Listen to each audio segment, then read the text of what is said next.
삼성전자가 지난 4분기에 다소 암울한 실적을 기록했죠. 범위는 역시 반도체였습니다. 반도체 부문 영업이익 2조 9천억 원으로 집계되면서 전분기 대비 25% 가까이 급감했습니다. 회사 측은 1분기에도 메모리 부진 이어질 것이지만 2분기에는 회복할 것이다라는 코멘트를 남기기도 했는데요. 증권가에서도 1분기 실적 전망은 약간 흐릴 것으로 보고 있습니다. 일단 메모리 부분에 부진이 이어지고 있는 것이 가장 뼈아픈 부분인데요. 메모리 부문 업황 둔화 영향이 이어지면서 출하 감소와 가격 하락의 이중고가 지속될 것으로 내다보고 있습니다. 비메모리 분야에서도 엑시노스, DDI 등의 부진으로 시스템 LSI 부진 지속될 것으로 전망이 되고 있고요. 파운드리의 경우에도 당분간 낮은 가동률과 엄청난 고정비의 부담으로 가시적인 실적 개선 쉽지 않을 것이다라는 전망이 힘을 받고 있습니다. STC 실적 역시 부진할 것으로 보이는데요. 글로벌 스마트폰 수요 둔화 여파로 인해서 실적 악화가 불가피할 것이다라는 전망들 나타나고 있습니다. 외국인들의 누적 순매수 규모가 계속해서 커지고 있다라는 점 역시 계속해서 우려가 되고 있는 부분입니다. 삼성전자 올해 들어서 1.7조 원 규모의 매도 규모가 또 집중되고 있는 상황인데요. 그렇다면 구체적인 전망 어떻게 나타나고 있을까요? 일단 유진투자증권에서는 부서진 외양간과 실현의 계절이다라고 삼성전자를 평가했습니다. 2025년 연간 영업이익이 27.6조 원으로 전년 대비 15% 더 감소할 것으로 예상을 했고요. 삼성은 이미 많은 소들을 잃었다. 이제 필요한 것은 부서진 외양간을 다시 잘 정비하는 것이다라고 이야기를 했습니다. 그래도 아직 괜찮은 소들이 잘 남아있기 때문이다라고 했고요. 하지만 단기적으로는 수요 부진이라는 실현의 계절을 견뎌야 한다라면서 목표 주가 72,000원까지 하향 조정했습니다.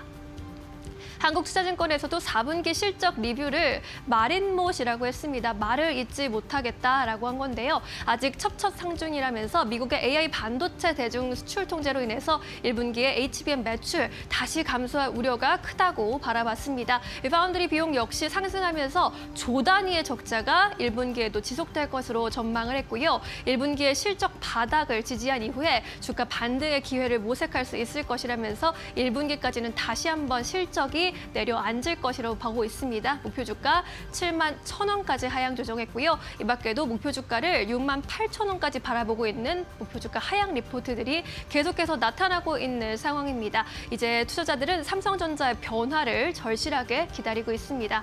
지금까지 마켓무버 전해드렸습니다. 그리고 현재 3시 9분 지나가고 있는데요. 중요한 이슈가 한 가지 있습니다. 이재용 삼성전자 회장에 대해서 삼성물산에 대해서 부당 합병 그리고 회계부정의 혐의가 있었던 이재용 삼성전자 회장에 대한 2심 결과가 발표가 됐고요.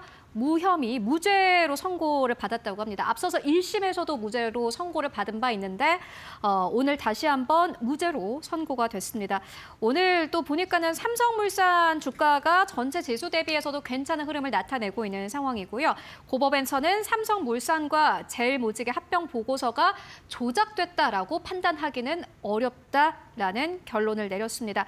일단 조금 전에 나온 뉴스이기 때문에 앞으로 시장에서는 어떻게 또 반응을 할지를 잘 살펴보시면 좋을 것 같은데 보니까는 공교롭게도 오늘 이재용 회장의 항소심 선고가 있었고 또 삼성화재라든지 이런 데서 나오는 밸류업 공시 함께 또 나오기도 했습니다.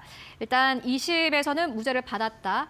시장에서 어떻게 반응할지 궁금합니다. 특히나 삼성전자가 이재용 삼성전자 회장의 이러한 선고 때문에 약간의 좀 타격이 있다라는 의견도 함께 나오기도 했었는데 일단은 오늘 시장에서는 삼성전자보다는 삼성물산 쪽에서 좀 반응이 괜찮습니다. 0.7% 하락세, 전체 지수 대비해서도 괜찮은 흐름을 보여주고 있습니다. 특히나 이 이슈 같은 경우에는 삼성물산 쪽의 주가와 좀 크게 연동이 되고 있기 때문에 앞으로 주가 흐름 함께 체크해보시면 좋을 것 같고요. 지난 또 금요일에는 외국인과 기관의 쌍끌이 매수가 들어오기도 했습니다. 오늘 시장에서는 0.9%의 하락세, 11만 8,800원대에서 거래가 되고 있습니다.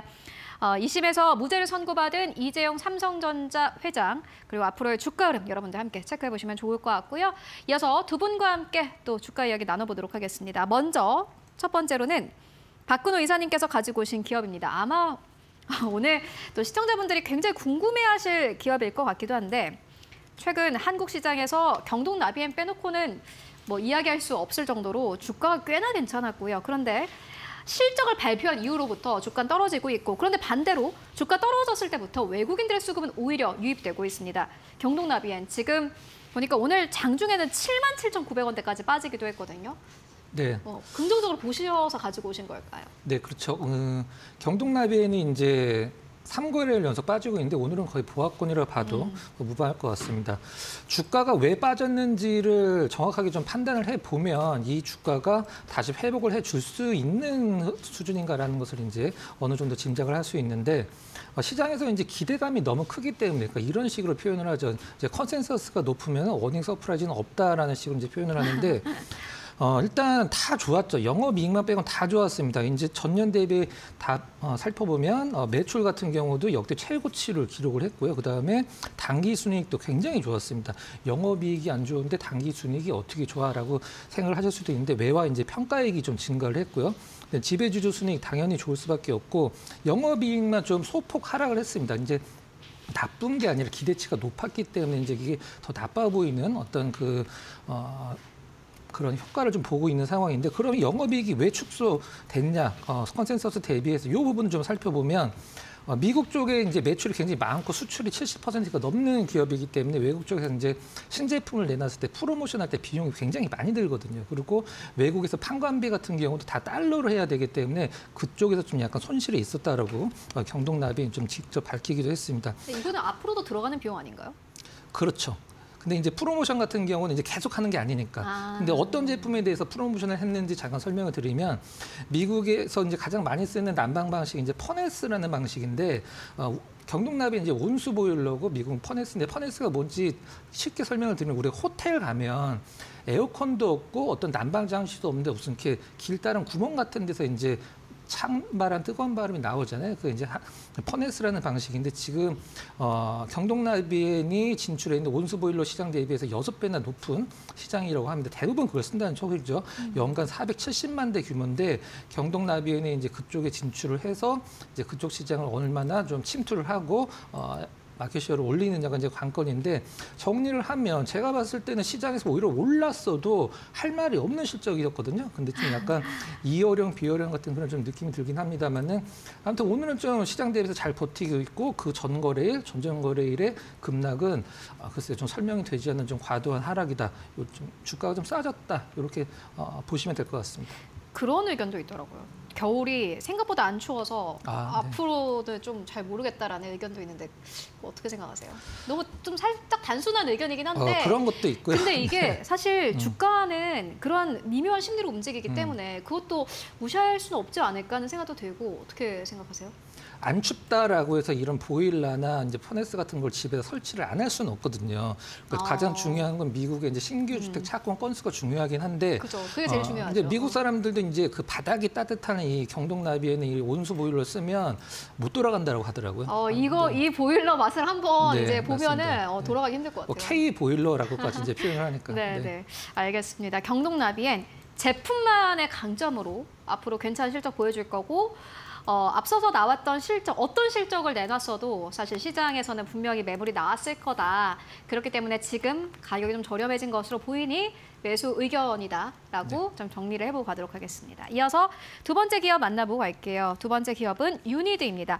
박정식 파트너님께서 가지고 오셨는데, 이 기업은 오늘 4.9% 넘게 상승 탄력을 가지고 가고 있습니다. 이 기업 어떻게 보실까요? 네, 탄소 포집 관련 종목들이 오늘 지금 시초에 강한 흐름을 좀 보였는데, 이게 보니까 미국 정책주더라고요. 네. 그죠? 그 유니드도 현재 좀 거기에 좀 엮여서 오늘 장중 11%까지 상승력이 나왔다가 조금 이제 밀린 그런 상황인데요. 트럼프 2기 정부가 이제 탄소세 도입을 현재 검토 중이다라는 소식이 현재 상승력을 좀 이끈 것으로 보여지고 있습니다. 일단 뭐 탄소세 같은 경우에는 탄소를 좀 배출을 좀 하는 상품, 즉 제품을 좀 만들 때, 생산할 때 또는 사용할 때 탄소를 배출하는 상품에 탄소세를 매기겠다라는 이제 관점인데요.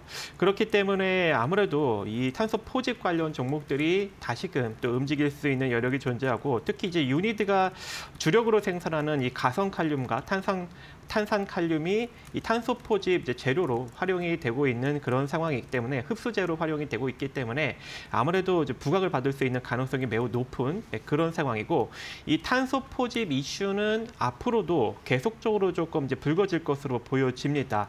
일단 이제 일론 머스크가 4년에 걸쳐 이제 진행을 하고 있는 이 탄소 포집 경영 대회가 이제 앞으로 또 이제 진행이 되면서 4월 22일 날 그 결과가 결정이 될 것이기 때문에 아무래도 이제 2월, 3월, 4월 달까지 이 이슈가 좀 계속적으로 불거질 수 있는 여력이 존재할 것 같고, 또 거기다가 이제 골드만삭스도 이 초대형 데이터 센터를 운영하는 빅테크 기업들이 이 탄소 포집 관련 기술에 좀 투자할 것으로 현재 예상을 하고 있는 상황이고, 실제로 이제 마이크로소프트가 이 옥시덴털 페트롤리움 자회사인 원포인트 파이프사가 이 직접 공기 포집을 통해서 만든 탄소 배출권 50톤을 현재 구매를 했던 이력도 있습니다. 그래서 이제 이러한 이슈가 계속적으로 지금 불거지고, 특히 옥시덴탈 같은 경우에는 이 스트라토스 같은 이 직접 공기 포집 관련 시설을 현재 이제 완공을 앞두고 있는데, 완공이 되게 된다면 이제 50만 톤에 대한 이산화탄소를 이제 제거를 할 수 있는 그런 가능성이 매년 존재할 것 같고, 또 이제 이것을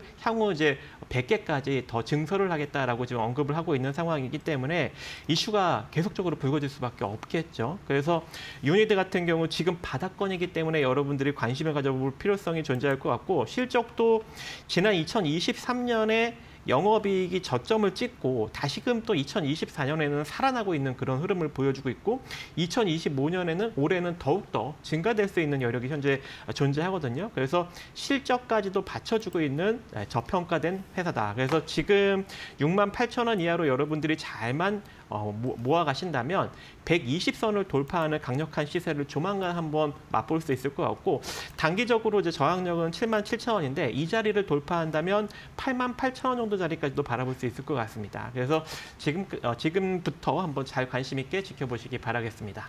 탄소 포집 테마 앞으로도 좀 주목을 해보시면 좋을 것 같고, 그 가운데서 박정식 파트너님의 원픽은 유니드였습니다. 체크해 보시고요. 이어서 세 번째 기업 바로 만나볼게요. 세 번째 기업은 하이로코리아입니다. 코스닥의 188위에 자리하고 있는 기업이고요. 시가총액은 3,486억 원짜리의 스몰캡인데, 하이로코리아 오늘 0.8% 하락세 28,350원대에서 거래가 되고 있습니다. 조선주 관심 있으신 분들은 아마 또 익숙한 기업일 것 같은데 어떻게 보십니까? 우리나라 이제 피팅 3대장이죠. 하이로코리아, 이제 성광, 태광, 이제 성광 밴드 세 종목인데, 하이로코리아가 같은 피팅인데 왜 성광 밴드, 태광은 지금 굉장히 주가 흐름이 좋은데 하이로코리아는 이렇게 좀 주가 흐름이 지난달에는 작년 말에는 좀 좋긴 했었습니다만, 왜 다른 기업들보다 못 올라가는지만 간단하게 설명을 좀 드려보도록 하겠습니다. 못 올라가는 게 아니라 아직 턴이 안 와서 그런 건데요.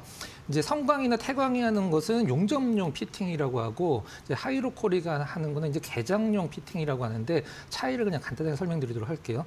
용접용 피팅은 실질적으로 가스를 운반하는 굉장히 큰 그 가스 배관을 붙이는, 이제 연결하는 그 피팅이 이제 성광, 그 밴드, 그다음에 태광이 하는 거고, 개장용 피팅은 하이로코리아가 이제 부동의 1등이긴 한데, 개장용 피팅이 뭐냐면 이 용접용 피팅 아주 큰 파이프라인이 안에 이제 어떤 상황인지 이제 게이지 같은 거, 우리가 보통 영화 보면은 뭐 어떤 가스 배관 같은 데서 이제 유리가 이제 뭐 달려 있어갖고 동그랗게 바늘이 왔다 갔다 하는 그런 걸 보신 적 있을 거예요. 그게 바로 개장용 피팅인데, 발주가 용접용 피팅보다 개장용 피팅이 나중에 나오거든요. 그렇기 때문에 실질적으로 아직 실적적으로 반영이 안 돼 있다라고 보시면 될 것 같습니다. 정리를 좀 해드리면, 태광, 그다음에 성광밴드의 용접용 피팅은 발주가 먼저 나와서 수주를 먼저 했고 이제 실적이 반영되고 있는 상황이고, 하이로코리아가 하고 있는 개장용 피팅은 발주가 그 다음 차순이기 때문에 일단 뭐 지금 자리가 나쁘지 않기 때문에 태광, 성광이 주가가 견조하다라고 하면 하이로코리아가 아마 주가를 많이 따라갈 것으로 생각을 하고 있습니다. 네, 알겠습니다. 하이로코리아 만나보고 왔고요. 다음 기업 바로 만나볼게요. 대덕전자입니다. 오늘 8% 가깝게 급락세. 이게 어떻게 보실까요? 네, 오늘 이제 반도체 관련 종목들이 전부 다 하락세를 보이고 있습니다. 대덕전자도 일단 인쇄로 기판 전문 제조기업이기 때문에 그 하락세를 피하지 못하고 있는 것으로 보여지는데, 일단 이제 이 기업 같은 경우 이제 그 MLB라는 고다층 기판이 있습니다. 이것이 이제 우주항공 기업, 즉 인공위성 쪽에 이제 탑재가 되고, 또 이제 AI 가속기 쪽에 탑재가 되기 때문에 인공지능 관련 이제 그 하드웨어 쪽, 온디바이스 쪽으로 이제 부각을 받을 수 있는 가능성이 존재하거든요.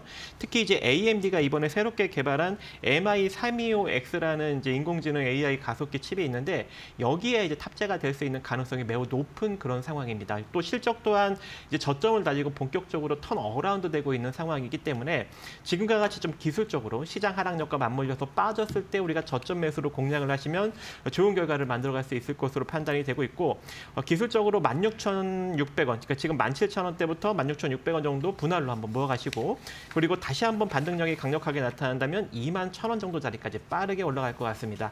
그래서 지금 시장 하락력을 좀 기회 삼아서 저점 매수에 한번 잘 해보시기 바라겠습니다. 네, 대덕전자까지 만나보고 왔습니다. 지금까지 두 분과 함께 시장 이야기 나눠봤습니다. 말씀 고맙습니다.